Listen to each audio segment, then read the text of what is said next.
Hey, I'm Natalie, and I used to think my biggest problem was my grades, till I discovered my own sister had been living a double life as me. Yeah, you heard that right. She didn't just steal my clothes. She stole my identity. I'll tell you how it all went down. This is my story. Back in high school, I was just your typical nerdy girl with glasses. I had straight A's, but I was painfully shy. And my biggest fear was speaking in front of people. It didn't help that I had the most popular girl in school as my sister. I'm the youngest, by the way. Lila used to call me her little squirrel. She was 2 years older, and she had this bubbly personality. All the boys liked her. All the girls wanted to be her.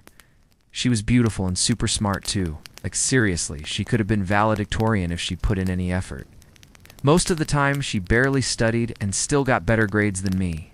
We looked nothing alike. Had shoulder-length brown hair and big brown eyes. She had long blonde hair and blue eyes. So people were always confused when we introduced ourselves. Wait, so which one of you is Natalie? Other than our looks, we were total opposites. I was quiet, she was loud, I was a bookworm. She hung out with the track team. I couldn't understand why Mom and Dad had different kids. Were we adopted or something? Anyway, growing up, I never felt like I could measure up to Lila. She was the golden child. She got everything she wanted. Our parents always praised her intelligence. You're such a star, Lila. You make us so proud. When I got good grades, they acted like it was an accident. Oh, Natalie, you just got lucky. Well, deep down, I was fine with it. I didn't need their praise. Had my dreams. I worked hard and achieved everything I wanted on my own. But when I got to 10th grade, things got weird. Super weird. Started getting suspended from school for things I didn't do. I got called to the principal's office. Miss Harper, I'm afraid you've been cheating on quizzes and tests. Oh. Is there someone helping you? What? No, I wouldn't even know where to start with that. I studied hard for every test. Well, we're pretty sure someone else is taking the tests for you. Me? Why would I do that? You don't seem like the smartest, Miss Harper, but you have the grades to prove otherwise. If you don't cooperate, we'll have to suspend you. Okay, I'll talk to my parents. But I knew they wouldn't believe me.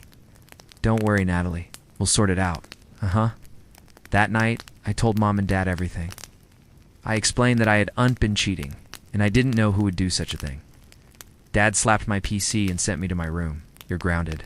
And if I find out you've been lying to me, you'll regret it. After they left, I took out my journal and wrote down everything I remembered about that conversation. Then I went online and typed how to clear history on Chrome.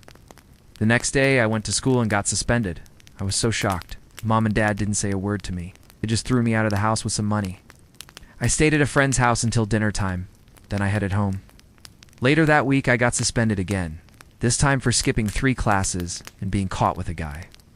And that's when I cracked. Skip class. Who skips class? Oh yeah, my sister. I quietly crept out of bed and snuck into Lila's room, searched everywhere. I checked under her pillow. I looked inside her drawers and closet. Finally, I found what I was looking for, a secret diary hidden behind her textbooks. I opened it and started reading. As I read, I couldn't believe my eyes. The whole time I'd thought I was in trouble for things I didn't do, and here was Lila planning them. She wrote about how she planned to flirt with Mr. Williams again during his free period, and how she skipped class last. Friday to hang out with Luke and the others. The entries were filled with pictures of her, except none of them were actually her. Each picture was of me, so she'd been pretending to be me the entire time.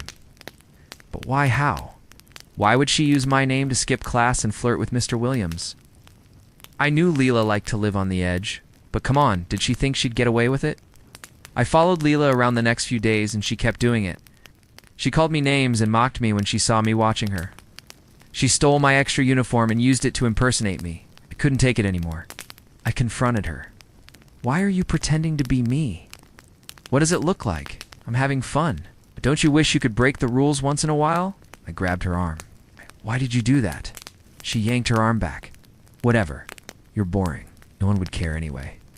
She turned and walked away. I couldn't believe what she'd done. And to make matters worse, everyone assumed it was me who'd been pretending to be her. After all, Lila had good grades. Why would she risk it all? Meanwhile, I had nothing to lose. Maybe I should have just let it go, but I didn't. I spent weeks planning my revenge.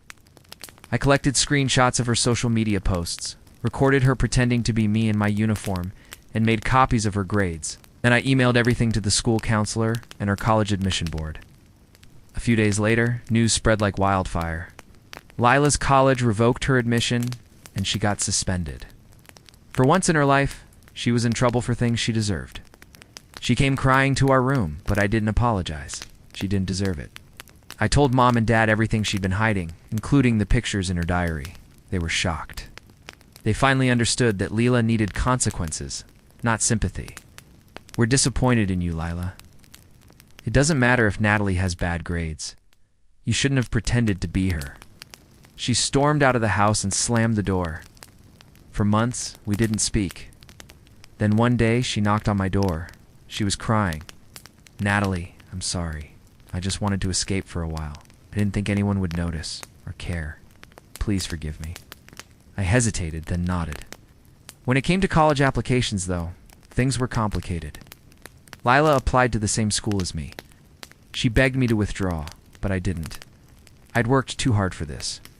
On the day we got accepted, I told her I got into UCLA. I could see the pain on her face. She didn't want to hear it. Congratulations, sis. I can't wait to leave this place. She turned and walked away. Right then, I realized I had to make a decision. Could I forgive her and let go, or would I hold on to the pain? I chose to move forward. I started seeing a therapist, and eventually I found my voice.